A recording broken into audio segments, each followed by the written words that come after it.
Welcome everyone to another WIC Works webinar put on by the California WIC Association and our guest speakers. Today our topic is WIC vendor rule changes for food access advocates, and we've got some real experts with us today from both the California WIC program in Sacramento and the California WIC Association. We'll be looking at WIC Vendor Basics, updates and regulatory changes, as well as what those mean for food advocates. So we're very glad you joined us today. Just going to do a few. This is Margaret Aumann, Communications Coordinator with the California WIC Association. I'm just going to go through a few introductory slides, especially if you're new to GoToWebinar. But just to review the objectives for today, we'll be making sure that you're able to access current regulations and resources regarding WIC vendors in California. We'll explain the significance of the federal vendor moratorium and other regulatory changes. And towards the end, describe the role of this whole WIC food delivery system and how it impacts food access in low-income communities. So just a couple best practices suggestions for using this format, GoToWebinar, if you're new to it. If you're listening on your computer speakers, it's a good idea to close any unused programs that are potentially streaming data, so that includes any music. Even though you're muted, you're streaming music and it could interfere with the streaming of the webinar or email. If you have a high-speed internet connection, that's always preferable, or you might want to use a USB headset. If you're listening by phone, there's a couple things to keep in mind. One is to keep other wireless devices away from your computer while you're listening in, and don't put your phone line on hold. And everyone is on listen-only mode except our presenters, so the other things don't pertain. If you do have any trouble, technical problems, just go to support.gotowebinar.com, and hopefully that won't happen today, so hopefully it all goes smoothly. We welcome your questions. We hope you'll type it in at any point on the control box of your GoToWebinar control panel. Be sure to press send in the question box. We'll screen those and forward them to our speakers at the end of the webinar. And hopefully we'll get your questions answered. And of course we'll have contact information for the presenters at the end. And this is being recorded, and we'll post the presenters' slideshows on our events webpage when it's over within a few days. So all of this will be accessible to you after the webinar. So we hope you take advantage of that. For those of you registered dietitians who are wanting to receive and earn continuing education today, you need to have registered in advance, and if you're attending on a shared computer, we can't document your attendance through GoToWebinar, so we need some other form of documentation, and that could include an email to Megan Sadler here in our office. You need to attend for the full hour, and if you meet all those criteria, you'll be receiving a CPEU certificate via email after the webinar. So we're glad you're with us. And if you're new to California WIC Association, just want to let you know who we are. We're a nonprofit member organization of the local California WIC agency directors and a whole host of other supporters who believe and want to support the Special Supplemental Nutrition Program for Women, Infants, and Children, also known as WIC. So we do training and staff development, public education and advocacy, research and policy analysis and communication. And we're welcome lots of partnerships with a variety of people who have the same goals, and we invite you to look into becoming a member. You can go to our website at calwic.org. So, having introduced all that, I would like to turn it over to our Executive Director, Lori True, and she'll introduce our topic a little more and our first speaker. Hi everyone, this is Lori, and we're glad to have you all here. This is a topic that's very near and dear to our hearts because the WIC program can't operate without our critical partnership with our vendors out in California communities, both urban and rural. And there's been a lot going on in the vendor part of WIC over the last 4 or 5 years. and things are getting, problems are being solved and progress is being made, and that's what we'd like to go over in this webinar so that we're sure that you understand the changes. So we're going to do the webinar in two parts. First, we're going to hear from the state WIC division experts who are really deep into the weeds and challenges of overhauling the vendor authorization and peer group pricing criteria and the whole system in California. And then I'll briefly go over some of the challenges and opportunities for those of you in the audience who are interested in food, healthy food access in low-income communities, and how to leverage and take advantage of the WIC system in terms of these new rules to improve access for all shoppers, not just WIC shoppers. So we'd like to welcome Liz Toohey, who is the Vendor Management Branch Chief over at the Department of Public Health WIC Division. She's somewhat new, but she's had a baptism by fire over there, basically in charge of this complete overhaul. It's a big challenge, and she's up to the job, and we're very happy to welcome Liz and her colleagues. Liz, take it over and introduce yourself and your colleagues. Yes, thank you. My name is Liz, and with me today I have Lantrell Stockton, who is the Chief of the Vendor Operations Section, and Sarah Smith, who is the Chief of the Vendor Policy Section. And thank you for inviting us to present to you today. We will be giving you an overview of the recent changes in the vendor rules. We'll talk a little bit about the WIC Vendor Basics.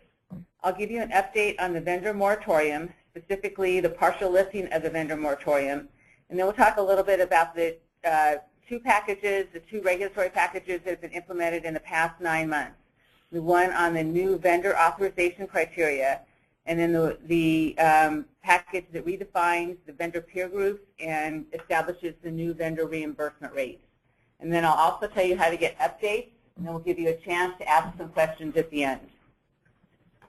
So to obtain WIC authorization, vendors must meet the vendor authorization criteria, and Lantrell will talk to you a little bit about that shortly, submit an application, complete the authorization process, and then establish a contract or add to an existing contract with California WIC. WIC vendors are the delivery system through which WIC participants access supplemental foods, and WIC shoppers may use their food instruments at any vendor that is WIC authorized. So for a little bit on the federal moratorium update, in April of 2012, the USDA implemented a vendor authorization moratorium for California WIC. The moratorium restricted authorization of new vendors, and there were some exemptions for participant access, temporary closures, and transfer of ownership. Between April 2012 and June 2014, California WIC developed and implemented several cost containment strategies. On June 1st of 2014, with USDA approval, California WIC started to accept applications from vendors with existing WIC contracts. In the future is we expect the moratorium to be lifted, but it will continue to be lifted in phases. USDA has not told us how many phases or when these phases will be implemented. So now Lantrell is going to speak to you a little bit more about the new vendor regulations, specifically the vendor authorization criteria. This is Lantrell Stockton from the Vendor Operations Section. Between 2012 and 2014, California WIC enacted 5 regulatory packages. These regulations made the following changes. They established minimum criteria for vendors to obtain and retain authorization. They created new peer groups, created new maters, and we also modified the food list. This includes 19 authorization criteria that must be met to become a WIC authorized store. The regulations were adopted through the WIC Bulletin regulatory process, adopted September 17, 2013, and went into effect October 17, 2013. The 19 authorization criteria are as follows. You must establish a contract and comply with its terms, meet business integrity requirements, have a valid health permit, make transactions on a valid cash register. You may not attempt to circumvent the WIC sanction system, meet competitive price criteria, comply with Title VI of the Civil Rights Act.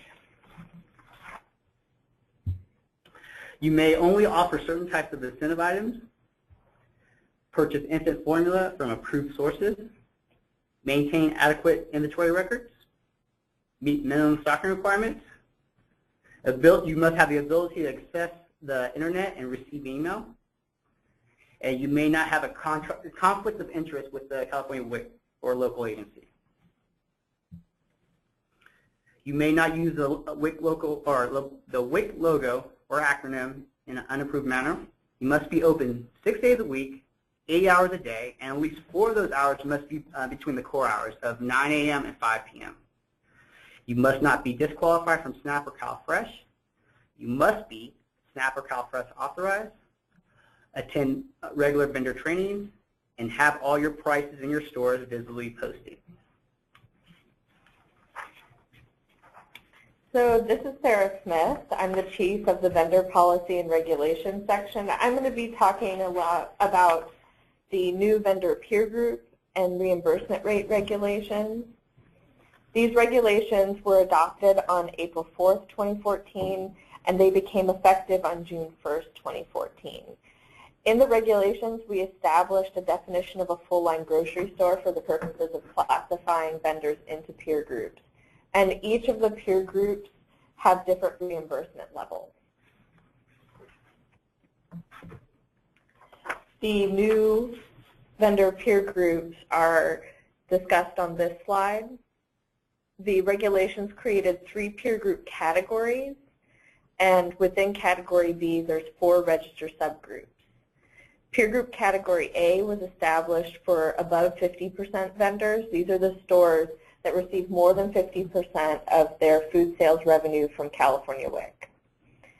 Peer group Category B was established for full-line grocery stores, and this category is broken out into 4 registered subgroups, which are displayed on the slide. There's a registered subgroup for 1 to 2 registered stores, a registered subgroup for 3 to 5 registered stores, a registered subgroup for 6 to 9 registered stores, and a registered subgroup for 10+ registered stores. Category B is the only category that has registered subgroups. And then Category C was established for stores that are neither A50 stores nor full-line grocery stores. In order to implement these new peer groups, USDA provided California WIC with a 2-year waiver that enables us to group vendors without using geographic location as a factor. So now I'm going to discuss the definition of a full-line grocery store in a little bit more detail. So in order to group vendors into peer groups, we established the definition, and a full-line grocery store is a vendor that stocks the following varieties and quantities. A full-line grocery store must stock at least 5 varieties of cereal with 5 units of each variety. They must stock at least 4 or more varieties of bread and or tortillas with 5 units of each variety. Frozen breads do not count because they are not fresh. They must have at least 5 or more varieties of fresh dairy products with 5 units of each variety. They must have 7 or more varieties of fresh fruit and 7 or more varieties of fresh vegetables with 5 units of each variety. And they must also have 4 or more varieties of fresh meat, poultry, or seafood with 5 units of each variety. And I just wanted to remind everybody, you don't have to take detailed notes on these slides because we're going to be providing you with a link where you can access more of the information.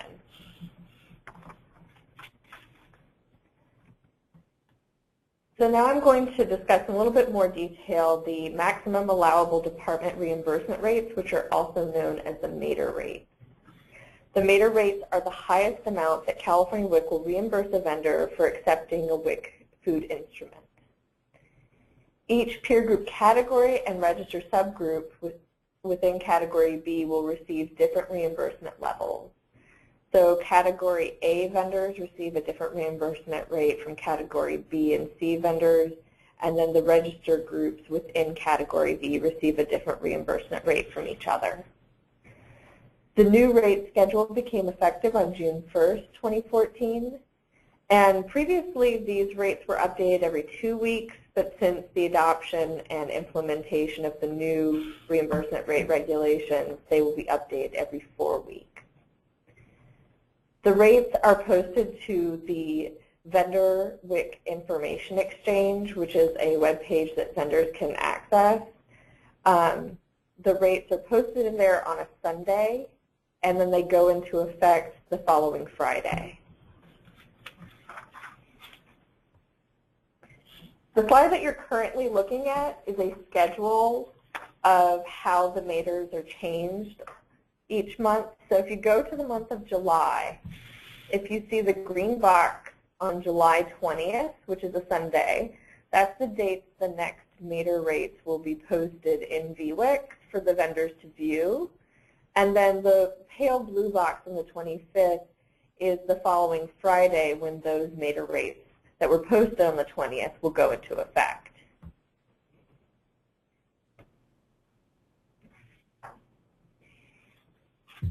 So I'm going to discuss the reimbursement rates and how they're calculated in a little bit more detail. So the peer group category A MATR rate is the statewide average, which is the average reimbursement rate submitted by all vendors across the state. Peer group category B's MATR rate is a competitive average redemption value base level, and then an additional tolerance factor percentage above that. So what it is there's a basic percentage that they get, which is the competitive average redemption value, also known as CARV. And then each of the register subgroups receive a different percentage on top of CARV to accommodate for the different register groups. Peer group category C receives CARV and no additional percentage above that. CARV is equivalent to the average redemption prices submitted by the 6 to 9 and 10 plus register vendors in category B. Those are the largest stores within the full line grocery group. If you have any more questions regarding the regulations, you can go visit the WIC regulations homepage at the address displayed on the screen. You can also contact the vendor management branch at the 2 phone numbers shown on the screen, or you can submit a question via email to wicvendorinfo@cdph.ca.gov. When we have updates to our regulations, they're posted to that web page. Also, you can sign up for email listings where you can get regular updates from the program. And that concludes our presentation. If you have any questions, please send them an email. Hi, thanks you guys. Thanks Liz, Lantrell, and Sarah for the going over the basics of this complex new system. For those of you who are newbies in the audience, you're probably scratching your head because it is very complex. Just to explain some terminology for those of you who aren't insiders, above 50%, the category, is that category A? Yes. Category A, above 50%, those are what is commonly known as the WIC-only stores, for those of you who didn't follow that. The MATR rate, the maximum allowable departmental reimbursement, that's what, you'll hear that a lot, MATR rate. It's just essentially the reimbursement rate, and it varies by peer group. Peer groups are how the state has set up a system to define where the store goes, which peer group it's in, and then apply the MATR rate reimbursement schedule to the different stores in the group. Obviously, it's not fair to reimburse all WIC stores for WIC foods at the same rate, because bigger stores have a better economy of scale and they charge lower prices, and that's why we have this complex system of different rates. So we do have some questions. Here's a good one. How are the new vendor authorization criteria different from the old criteria, for those of us who don't remember the old criteria or aren't familiar with it?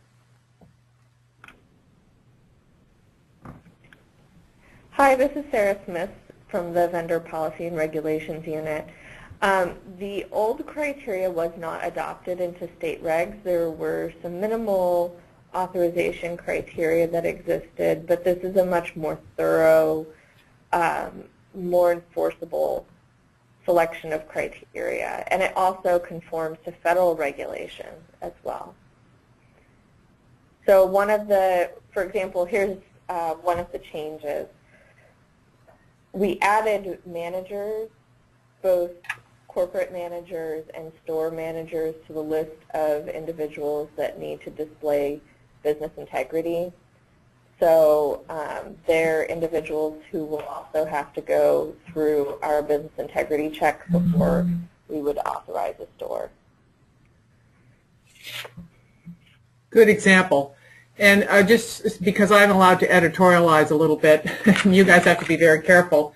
In our view, as outside advocates for the WIC program, the new vendor authorization criteria really essentially tighten things up a little bit, and they modernize and strengthen regulations governing the approval of these stores, and basically make the point from a policy perspective that it's a privilege, not a right, to be a WIC vendor.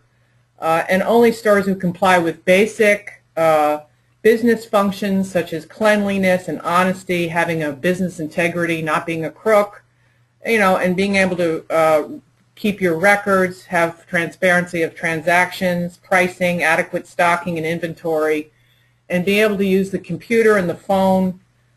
These are basic functions of a good, clean business, and those are the businesses that the WIC program wants to do business with. Unfortunately, under the old system, since things weren't codified and clear, there were some bad apples who were running fairly marginal businesses and were taking advantage of pricing under the old system. And so what these new authorization criteria do are tighten things up and hold the stores in the system to basic but higher business operating standards. And as advocates for the participants, we support that because we want our participants to shop in clean, safe, and transparent stores. And so it was important to rejig that a little bit. So I hope that helps. Hi, this is Sarah. I just wanted to add some of the changes reflected some research that we did about the stores and their operations under WIC. So for example, I'm thinking of the minimum stocking requirements. We did modify that so that vendors didn't have to carry as much soy. And that was largely based on the fact that vendors were saying that they weren't purchased frequently enough, and our redemption supported that fact. So in order to focus on really those fresh food items that were heavy in demand by WIC participants, we dropped the soy requirement from the minimum stocking and then focused on the other items. Could you explain the difference between the minimum stocking requirements and the criteria for the full-line grocery store? Sure. So the minimum stocking is really the basic minimum food items, both quantity and types of foods, that you have to stock in order to gain authorization on the program. And everyone has to meet the minimum stocking requirements in order to be authorized. The full-line grocery store definition is a definition that not everybody is going to meet. It's only to distinguish between vendors and classify them into peer groups. It was based on research that we conducted with our local vendor liaison partners, where we surveyed approximately 1,600 stores and showed that this was really the quantity and variety of foods that characterize a store that stocked a wide variety of nutritious food items that WIC participants would purchase. And some of the full-line grocery store definition is also based on foods that are required for SNAP authorization, so that there was kind of an overlap between what stores would be doing in order to meet SNAP authorization and what they would stock in order to have a full-line grocery store model.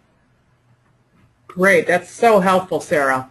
So there is a difference between the MSR, the minimum stocking requirements, which are the basic bare minimum for all WIC stores, and this full line, this new, and I think quite innovative, full line grocery store definition, which does include stocking foods that aren't even on the WIC food package, you'll notice, like meat, poultry, and fish, which aren't on our package except for tuna fish and canned fish.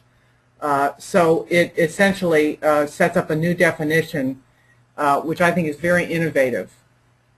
So thanks for clarifying that. Here's another question. When will applications be accepted for new vendors, i.e. those who are not yet WIC but would like to be? We are waiting for guidance from USDA, this is Liz, as to when they will be listing additional phases of the moratorium. So we don't have an answer to that at this point. Okay, thanks. Hopefully soon. What types of store comprise Category C stores, and how are they selected? Is there a cap on the number of Category C stores authorized?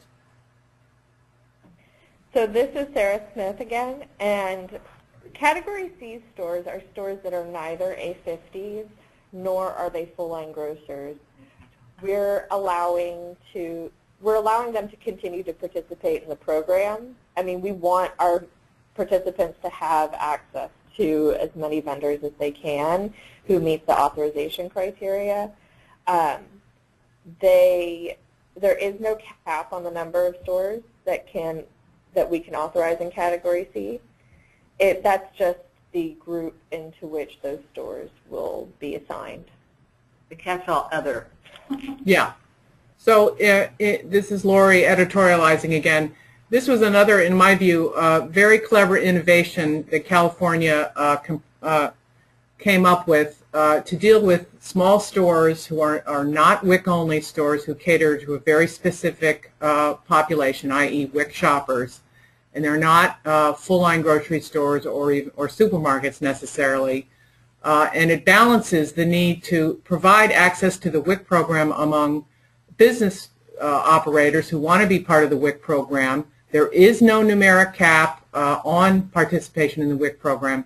At the same time, it balances that desire to engage with our business partners in the WIC program with the need to control food costs in the WIC program, and I'll be talking about why that is so. So while Category C stores can be authorized, they do need to keep their prices within reason, and that's only fair. So thank you for that question. The next question is, did you work with a vendor advisory group to incorporate these changes? Hi, this is Sarah Smith again. We had a stakeholder work group. We had one for both the vendor authorization criteria regulations, and we also had one for the peer group and nadir rate regulations. There was a public comment period in which stakeholders were allowed to submit their questions, and then in the adoption, in the package that was the adoption of the regulations, we posted publicly our responses to their questions. They had an opportunity, each of the work groups, to discuss their concerns both with the department and with each other, and to ask questions. So they were consulted. They did have an opportunity to interact with each other and with the department. And we did make changes to reflect their concerns, some of their concerns. Thank you for that, Sarah. And just to repeat what she said, the comments and the input from the various interested parties are posted on the website that the state experts shared with us, and you can read those in all their glory, quite detailed. But for those of you who are wonks, you might enjoy it. It's good bedtime reading too, but it's all there, so you can check it out. Here's a good question. What peer group do farmers markets fall into? And could you kind of go over the whole farmers market thing? So this is Sarah Smith again. And the farmers markets were not addressed in the peer group changes because we were focusing on grocery vendors instead of farmer vendors. Farmers are still in their old peer groups, which is technically, I think, peer group 0 is the numeric value for them. And so they were not part of the peer group and reimbursement rate changes. Okay, great. And I'll be talking about the whole farmers market issue because it is an interesting and hopefully potential exciting new policy change that we can work on in the coming years. We welcome further questions, but we'll move on to some discussion of what this all means for those of you who are interested in improving community food access and healthy food access for low-income shoppers. Just to back up a little bit, I wanted to talk about the reasons for these vendor rule changes, because sometimes for an outsider, if you've been listening to this, it all sounds very bureaucratic and capricious, but in fact there's some very good reasons for these changes. So that's what I'll be discussing very briefly, and we hopefully can have some more questions. We'll talk about the reasons and the challenges and the opportunities. Just to back up and make sure you can access all of these rules and some summaries of the rules, the WIC program is a partnership between the federal USDA, the federal government, USDA, and the state, CDPH, and the regulations can be found at these various links if you're interested, and we will be posting these slides later. They're easy to find and surprisingly easy to read, and you can read them in all their glory there.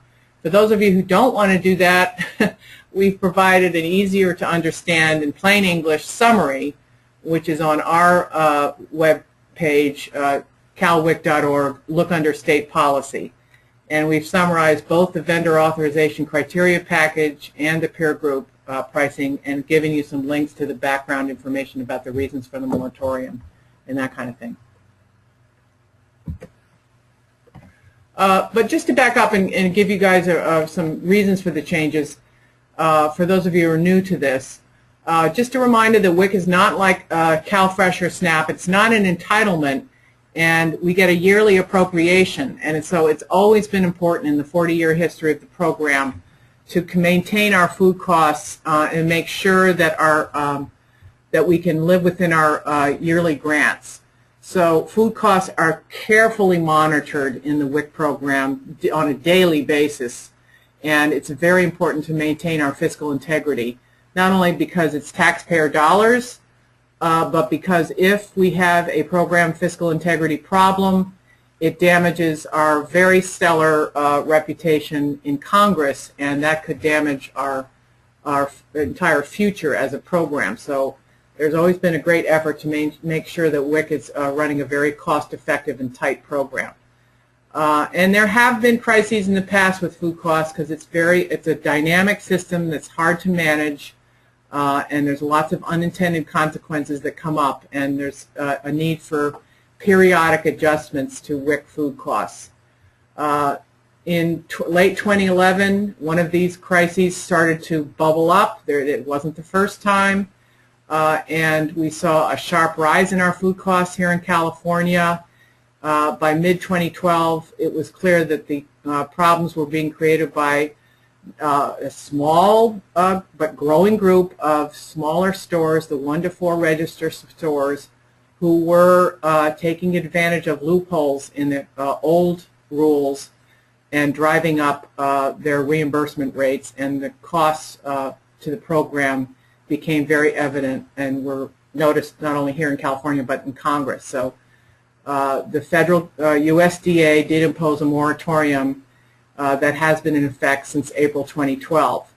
The moratorium will be fully lifted when the USDA can be assured that California WIC can properly manage, not mange, I'll fix that, all vendors in the system so that there weren't too many vendors that couldn't be managed, and carefully manage the prices that these vendors charge for the WIC foods.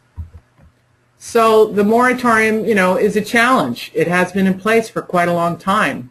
Since April, the federal moratorium's been there since April 2012, so it's over 2 years, and there was a state-imposed moratorium in effect for quite some time before that. So this is, a record-breaking moratorium, and it is causing some real hassles for WIC shoppers and demand that by vendors who want to get into the system and begin better serving their WIC customers and by being able to accept WIC checks for WIC foods. But I want to assure our audience that in my view we're almost there. It did take some time to do the proper survey research, consultation with experts and economists to figure out what the problem was and fix the problem. But we're almost there. The rules are out. They've been put into effect, both packages, and phase 1 of the moratorium has gone into effect, allowing vendors that already have contracts to add to their contracts, add new stores. And I think it'll be, I'm really hoping that we can put this whole thing behind us and that we can begin full operation hopefully by the end of the year. No, I can't say when because USDA isn't saying, but you know, we're almost there, and people need to be patient and understand that there are reasons for the time it's taking to get this right. Because not only does the new system have to be implemented, which it has been, but it has to be given a chance to operate to make sure it's working, to keep costs where they should be, and to make sure that all vendors can be monitored properly. Once the moratorium is fully lifted and all applicants can put in their vendor applications, which, by the way, are being streamlined and put online so they're less of a hassle to do, it will be important that all vendor applicants be treated equally and that no vendor is some kind of a special case that needs to be put in line or given priority treatment before any other vendor. Just like our people in the local WIC agencies who serve WIC families and WIC participants, all participants under federal law are treated equally, and we feel strongly here at CWA that all stores need to be treated equally as well. And that needs to be noted with some importance. At the same time, it's important that vendors who put their applications in receive timely processing and good customer service, just like our folks in the local agencies are expected, and we hope is true, that they're providing top quality customer service and timely processing under the federal rules. Vendors need to be afforded that same treatment at the state level.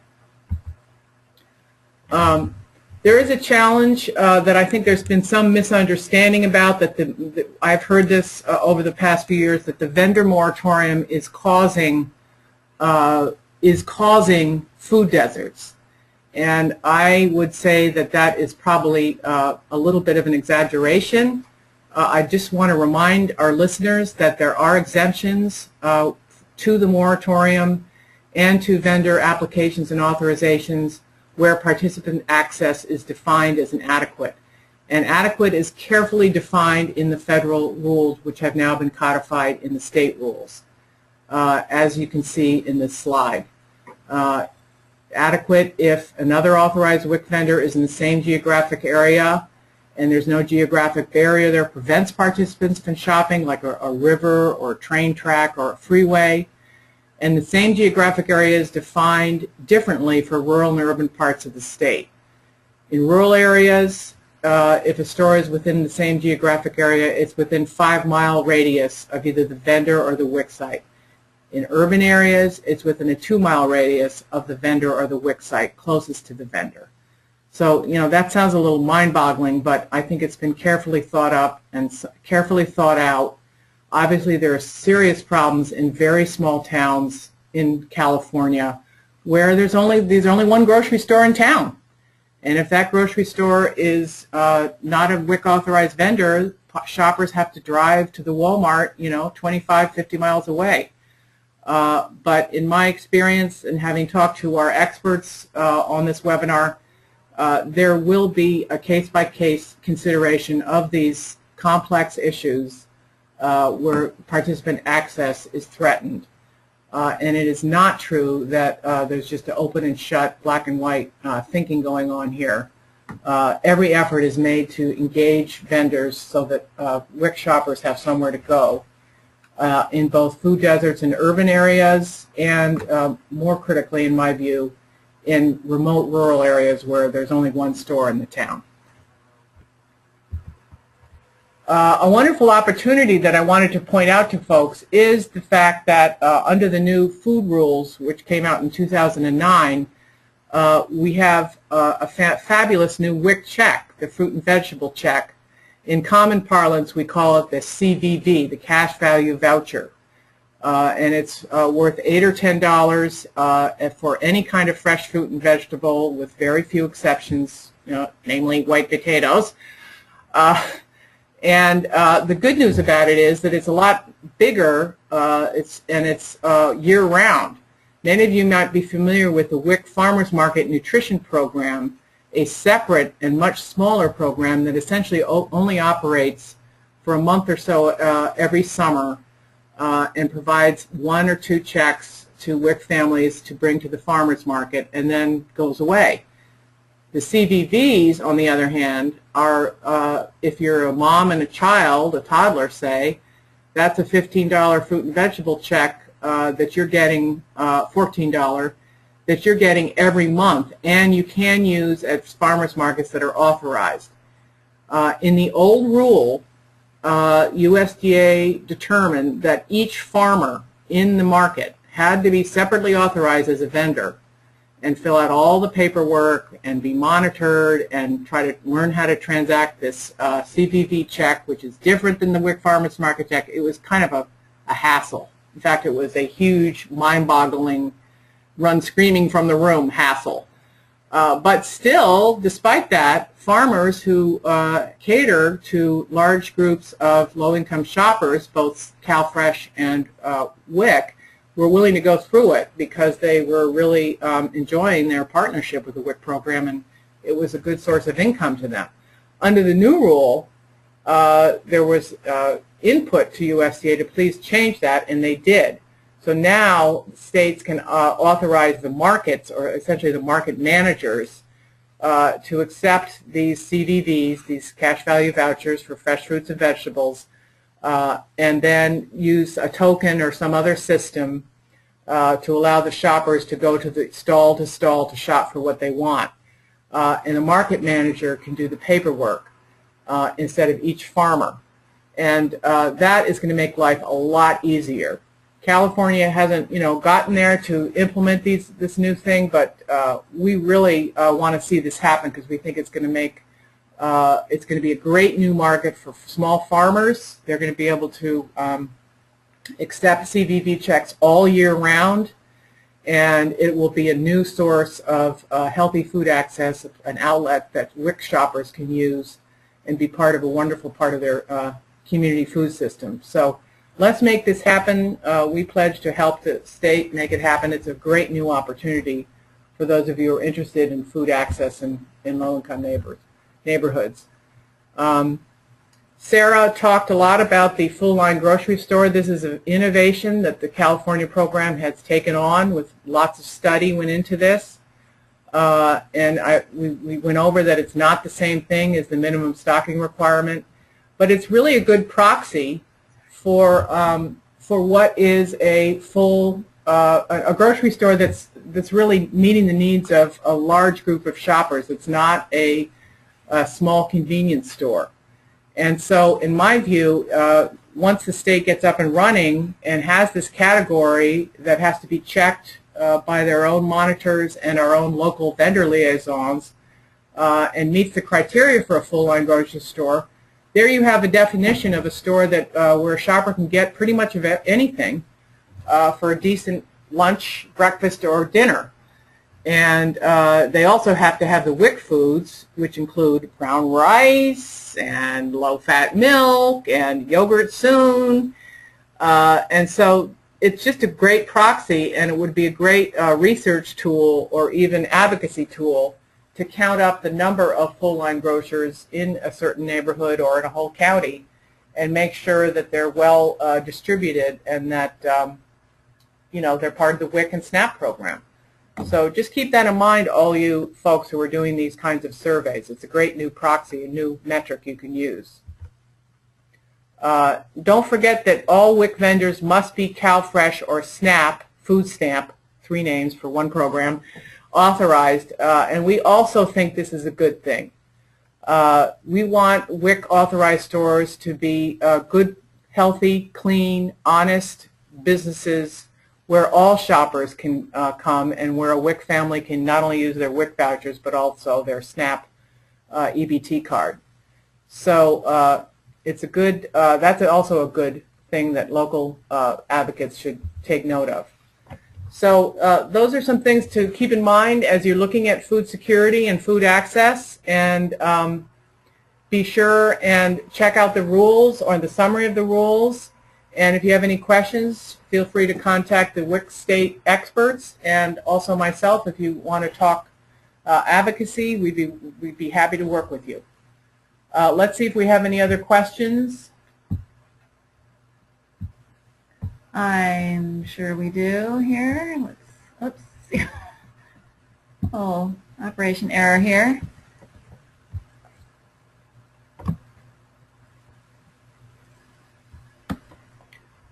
Here's one. Liz, are you still there? Yes, I am. Okay. Here's one. Considering there isn't a cap on the number of stores that you can authorize, do you consider participant numbers served in the region or staff workload, ability to monitor all vendors, or what? Considering there is not a cap? Yes. Considering there's no cap on the number of vendors that will be allowed in the new WIC vendor system. Right. How do you figure out what your capacity is?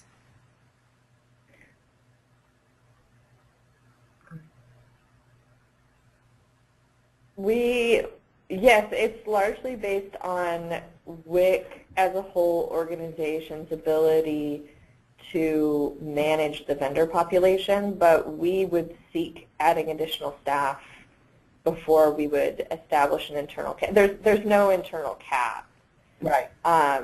If we were facing a situation where we were having significantly more vendors authorized than we had staff to manage those vendors, we would seek adding staff. But as part of our cost containment strategies, we added additional staff to manage the vendor population. So we don't foresee that being an issue. Great answer. Yeah. For those of you who don't know, the state has staffed up since 2012, has beefed up its vendor unit, added staff, rationalized the way stores are monitored so that they do have the capacity to meet the need. And that's another reason the vendor moratorium took time, because it takes time to hire and train staff, and now those staff are on board and ready to serve. So that's a good question. Thank you for that. Here's an interesting one. Being in a rural frontier county, many of our participants shop in Nevada at California contracted stores. How easy is it to get an additional Nevada, I think it's Nevada, NV? Yeah, Nevada. Nevada contracted store added that are closer to our participants, provided the store is already WIC approved in Nevada? Hi, this is Lantrell Stockton from Vendor Operations. They would just go through the same exact process a California vendor would do, submitting an application, and they would follow the same steps of approval and authorization. Okay, great. Thank you for that, Lantrell. Here's one. Are there any efforts being taken to address concerns that small stores will be unable to be authorized given the full service requirement, and that this may actually negatively affect food access in some areas? Are you speaking about full-line grocer, the full-line grocer definition? No, small stores. If they don't Right, meet the full service requirement. Full-line What grocer. is it? Full-line grocer requirements. Yeah. And they would go into peer group C. That's right. Unless they were an above 50% vendor, in which case they would be in Category A. Yeah. So there is no, they would be able to be authorized. They would be classified as Category C. So Correct. they could be still on the program. Correct. So that's So there shouldn't be there shouldn't be a problem. Yeah. Unless they're charging Correct. very high prices, in which case the question is, should they be on the program? And I think that's a very, that's what this new system addresses. Right. Not every store in the state is really, should be on the program. If the store is minimally stocked and charging exorbitant prices, I think, from a policy point of view, it makes good sense to balance and make the decision that that store may not have a place in the WIC program. Well, that's the intent of the competitive price survey, is to ensure that all the WIC vendors are, their prices are competitive. Yeah. So it's good. It's important to note that will be regular shelf price surveys, and that these aren't arbitrarily imposed prices that are being assigned to the different peer groups. They're based on the market. And if the stores are pricing competitively, they're in the system. If they're pricing exorbitantly, they won't be able to reap that reimbursement. And that's the way it should be, in my personal opinion. So we have more time for questions. Please type them into the question box and send them over to us. We'd be happy to try to answer them. There's one here, Lori, where someone wants clarification about CVVs and whether they're currently in effect and what's the which they are. And then it's the market-centered authorization that's the new process that happen, right? Market-centered authorization hasn't happened yet. Is that correct, Liz? No, to my knowledge, it isn't yet. It's in the works. Yeah. That's going to be another job of work to undertake. They had to get this bigger system in place and ticking along. We have been assured that it will eventually happen. And so now it's time for farmers markets and farmers market advocates to start thinking about how they want to work that. But it is possible under the old rule currently for farmers to be authorized as vendors under the current rule, which is the old rule. And it is worth jumping through those hoops if and only if, in my opinion, you have a large population of WIC shoppers. It's not worth doing it if you only get a few shoppers a year. But if you're in a market that serves a low-income neighborhood and you're getting a lot of WIC shoppers, it would be definitely worth jumping through the hoops and doing it, because you would reap the benefits. There's more information on the state WIC website about farmers markets versus the farmers market nutrition program and how it all works. So please check those out. We've also done a couple of webinars about this, which are on our website. And here's someone who's just pointed out that in the East Bay area, they have a trial program going with the farmers market where the market manager is authorized. So I'm sure that's part of the development process for this part of the program. Fabulous. That's great to know. So it's in the works. It's coming. So we're really excited about that, because we think that'll be a great boon to farmers markets and WIC shoppers alike. How does the state WIC agency determine if a vendor meets the competitive price criteria? So every 6 months we conduct a survey that's known as the shelf price survey, and a notice is sent out to vendors, and it's also posted on our website via the vendor alerts.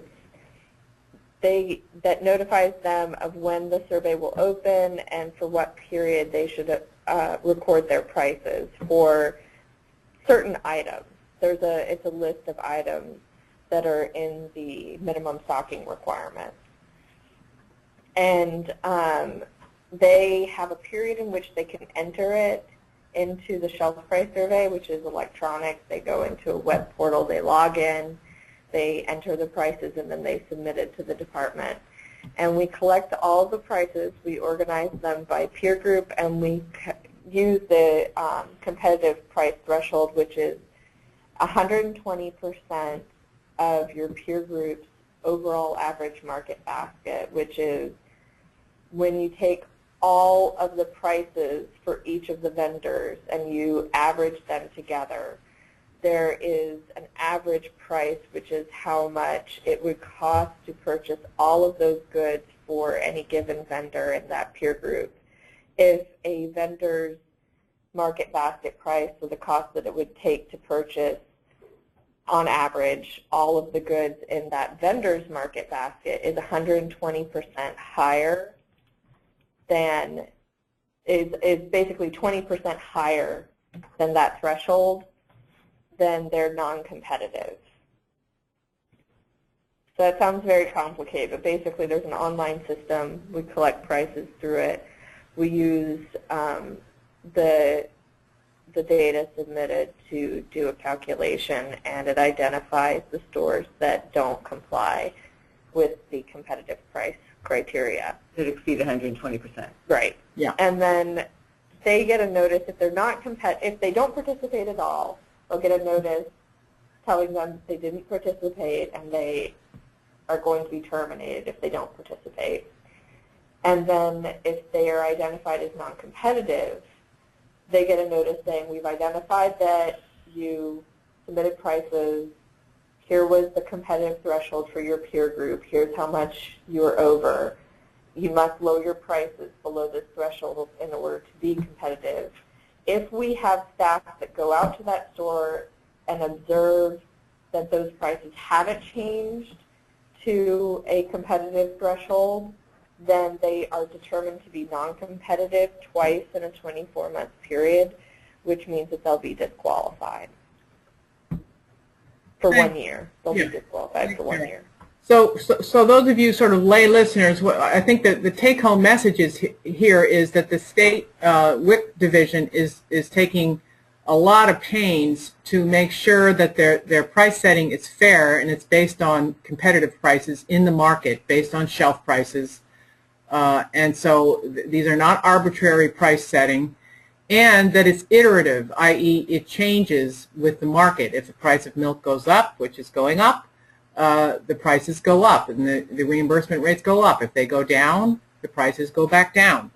And so it goes up and down. And it's all based on actual data, so it has to be fair, but it also has to ask stores to be competitive and gives them plenty of chances to comply. And it's not a lot of, chop them off. It gives them a chance to correct the situation before they're disqualified. So thanks for that explanation, and it's also described pretty clearly in the regulations. Here's a question about SNAP authorization. One of the 19 criteria was to be SNAP authorized. How fast does the WIC state office take action to remove the vendor as a WIC authorized vendor if they lose their SNAP status?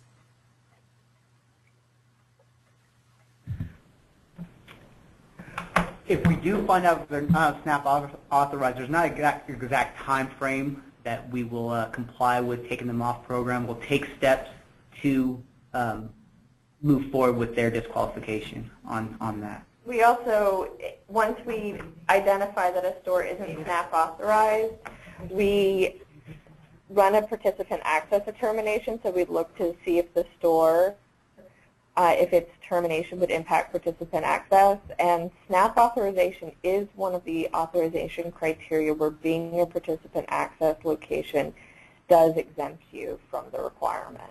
So that's partly why there's not really a set time period, because we need to look into the participant access issues. Great. That's really important to note that, folks, those of you who are listening. So they do take the time to make these kinds of determinations before they take steps to disqualify a store. How often are the shelf price surveys that determine competitive prices conducted? Could you remind this group? Every 6 months. Every 6 months. Every 6 months. Great. And the next one is coming up at the end of this month. Yeah. And just to repeat what you guys have said, for those of you who are interested in the intricacy of the system and the many changes that we're going through, you can actually subscribe to get updated whenever there's a new vendor alert, which is the system that WIC division uses to inform vendors of changes. It's essentially like an all-county letter for vendors. You can subscribe to those vendors alert and get them whenever they come out automatically. So that's a good way to keep tabs on what's going on with the California WIC vendor system. I hope that's helped some of you get some clarity on this complex and dynamic system. We congratulate the state staff for the tons of hard work and detailed analysis that have gone into this major overhaul. Other state WIC programs are now discovering that they need to do the same thing to control their food costs by rejigging their vendor systems. And we're very proud, although it's been painful, of the California's efforts to fix this problem and really make it work in a fair and quite detailed and innovative way. So thank you to Liz Toohey and Lantrell and Sarah for being with us. Thank you to all of you listeners for joining us. We'll post this all on the website, and we'll see you next time. Thanks for being on with us.